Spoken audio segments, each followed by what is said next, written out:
जम्मू कश्मीर से बड़ी खबर आ रही है। अप्रैल 1990 में कश्मीरी पंडित नर्स सरला भट्ट की हत्या के सिलसिले में एसआईए छापेमारी कर रही है। उस मामले में ये पहली छापेमारी है।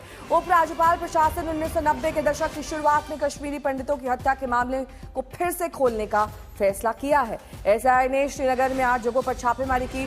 श्रीनगर के मैसूमा इलाके में जेकेएलएफ के पूर्व प्रमुख यासिन मलिक के आवास पर भी छापेमारी की गई है। जिन जगहों पर छापेमारी की गई उनमें से ज्यादातर जम्मू कश्मीर लिबरेशन फ्रंट के पूर्व कमांडर्स के घर हैं।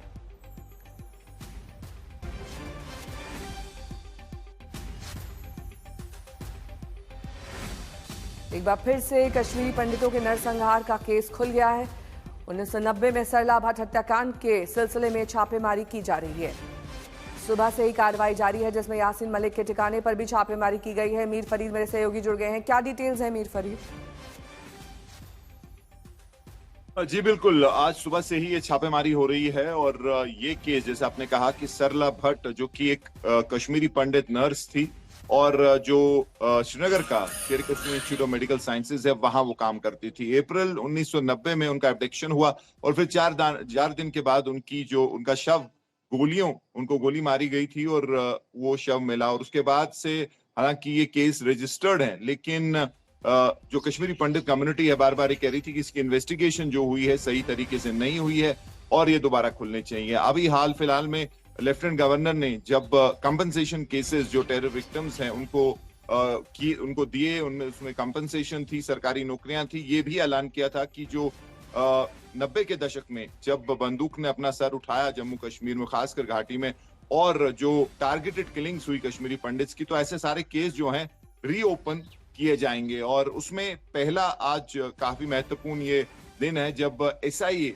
को हवाले किया गया है केस सरला भट्ट का, और उस सिलसिले में तकरीबन 8 लोकेशंस पे कश्मीर और खासकर श्रीनगर में रेड्स हुए हैं। और सबसे इसमें महत्वपूर्ण है कि यासिन मलिक जेकेएलएफ के जो एक्स चीफ हैं और अभी तिहाड़ जेल में हैं, उनके घर जो माइसुमा में रहते हैं वो वहां भी रेड हुआ है। उसके अलावा बाकी जो जम्मू कश्मीर लिबरेशन फ्रंट के एक्स कमांडर्स थे, जिसमें अब्दुल हमीद शेख, नूर मोहम्मद एलियस एयर मार्शल, और उसके अलावा और भी तकरीबन 5 ऐसे लोग हैं जिनके घरों पे रेड हुआ है आज सुबह सवेरे। तो काफी इंपॉर्टेंट है, एक मैसेज है सरकार की तरफ से, लेफ्टिनेंट गवर्नर की एडमिनिस्ट्रेशन की तरफ से कि ये जो है काफी गंभीरता से अब वो लेंगे और जिनको इंसाफ नहीं मिला है और बार बार वो कह रहे हैं कि जो केसेस थे ये सही तरीके से इनकी छानबीन नहीं हुई थी, तो ये सब खोले जाएंगे। हालांकि 35 साल का समय हो चुका है, बीत चुका है, लेकिन जिसको आप कहेंगे क्लोजर इसमें अभी नहीं मिला था कश्मीरी पंडित फैमिलीज को, और शायद वही एक कोशिश है कि उनको ऐसा ना लगे कि जो है सरकार इस पे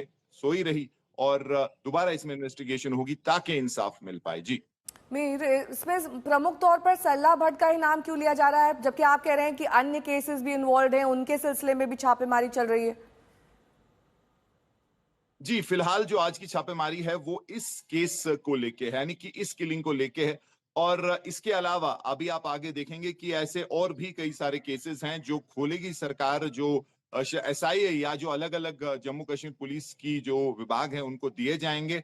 और ये पहला केस है, यानी कि जो सरकार ने अनाउंस किया था उसमें पहली कड़ी ये है, और सरला भट्ट का केस जो है वो एसआईए को हवाले किया गया है। और ऑलरेडी जैसे मैंने कहा 8 लोकेशंस पे रेड हुआ है और आने वाले दिनों में आप देखेंगे कि अलग अलग ऐसे जो टेरर विक्टिम्स हैं, जो केसेस हैं, वो इसी तरीके से खोले जाएंगे और शायद उनमें भी हम रेड्स देखें या छापेमारी देखें। तो ये पहला केस है और आने वाले दिनों में ऐसी इन्वेस्टिगेशंस में तेजी आएगी। लेकिन ये काफी महत्वपूर्ण है, यासिन मलिक का भी नाम इसमें है। और कल ही अगर आप कड़ियों को जोड़ें तो एनआईए ने स्पेशल एनआईए कोर्ट में एडवोकेट किया है कि यासिन मलिक को जो है फांसी की सजा होनी चाहिए, और उसकी हियरिंग जो है मान ली है एनआईए कोर्ट ने, और 10 नवंबर को वो हियरिंग होगी। तो अगर आप इसको जोड़ना भी चाहें तो कहीं ना कहीं कड़ियां जुड़ी दिखती हैं, लेकिन केसेस जो हैं अब खुलने ठीक लगे है। हैं और एक के बाद एक आगे भी आप देखेंगे कि ऐसे टेरर विक्टिम्स के केसेस जो हैं वो इन्वेस्टिगेशन रीओपन होंगे, री इन्वेस्टिगेट होंगे। जी ठीक है, बहुत बहुत शुक्रिया इस तमाम जानकारी के लिए आपका।